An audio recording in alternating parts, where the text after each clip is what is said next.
السلام علیکم۔ آج میں آپ کو ایک بہت ہی تہلکہ خیز تحقیق کے حوالے سے بتاتا ہوں، سن کر آپ کو حیرانی ضرور ہوگی۔ آپ نے اکثر سنا ہوگا کہ ڈپریشن کے مریض کچھ خاص ادویات کا استعمال کرتے ہیں، جیسے SSRIs یعنی سلیکٹیو سیروٹونن ری اپٹیک انہیبیٹرز ان کو بولا جاتا۔ ڈپریشن کے اوپر ہونے والی اب تک کی تحقیق یہ بتاتی تھی کہ ڈپریشن کے مریضوں میں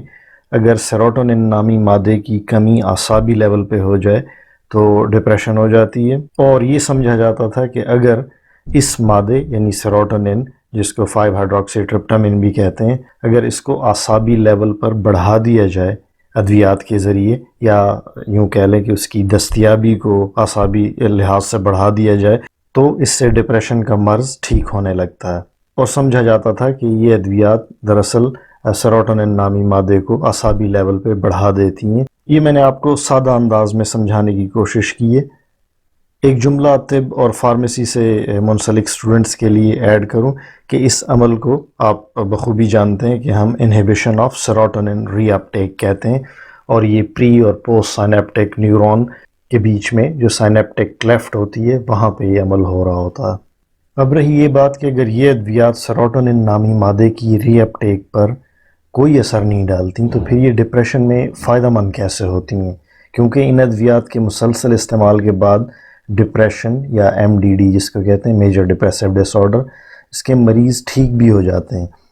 تو اب سائنٹسٹ اس نتیجے پر پہنچے ہیں کہ ان ادویات کا جو اینٹی ڈپریسنٹ ایکشن ہے، یا ان ادویات کے عمل کا جو طریقہ ہے جس سے ڈپریشن ٹھیک ہو جاتی ہے، وہ یہ نہیں جو سمجھا جا رہا تھا بلکہ کچھ اور ہے۔ یعنی یہ ڈپریشن کو دور کرنے کے لیے کسی اور پاتھ وے یا کسی اور نیورو ٹرانسمیٹر یا کسی اور اعصابی سرکٹ کا استعمال کرتی ہیں۔ تو اب لگتا یہی ہے، اور ہونا بھی ایسے چاہیے، کہ کچھ عرصہ میں جو طب اور فارمیسی کی اور فارماکولوجی کی بکس ہیں ان میں ان ادویات کی جو کلاس یا شاخ تھی، یعنی سلیکٹیو سیروٹونن ری اپٹیک انہیبیٹرز، اس کو بھی تبدیل کر دیا جائے۔ اس ریسرچ میں دیکھا یہ گیا کہ ان ادویات کے استعمال کے بعد نہ تو انسانی خون میں سیروٹونن نامی مادے کی زیادتی واقع ہوئی،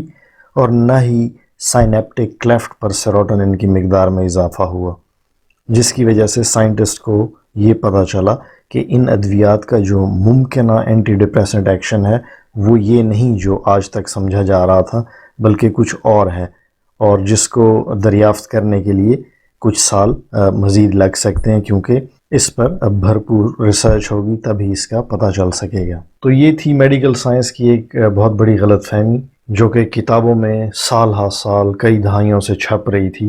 اور جو آج بے نقاب ہوئی کہ یہ ادویات اس طرح سے ایکٹ نہیں کرتی ہمارے جسم میں جس طرح سوچا جا رہا تھا۔ تو آخر میں یہ بتاتا چلوں کہ وہ ڈپریشن کے مریض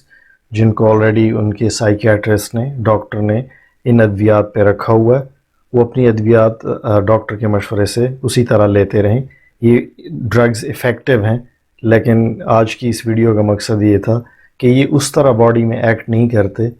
جس طرح سوچا جا رہا تھا، جس طرح سائنس ہمیں اب تک بتا رہی تھی۔ اور یہی سائنس کی خوبصورتی ہے کہ ہر آنے والے وقت کے ساتھ نئی تحقیق ہوتی ہے، اور نئے نئے ایونیوز سائنس کی فیلڈ میں اوپن ہوتے رہتے ہیں۔ اس ویڈیو میں بس اتنا ہی۔ اپنا اور اپنے آس پاس لوگوں کا خیال رکھیے۔ فی امان اللہ۔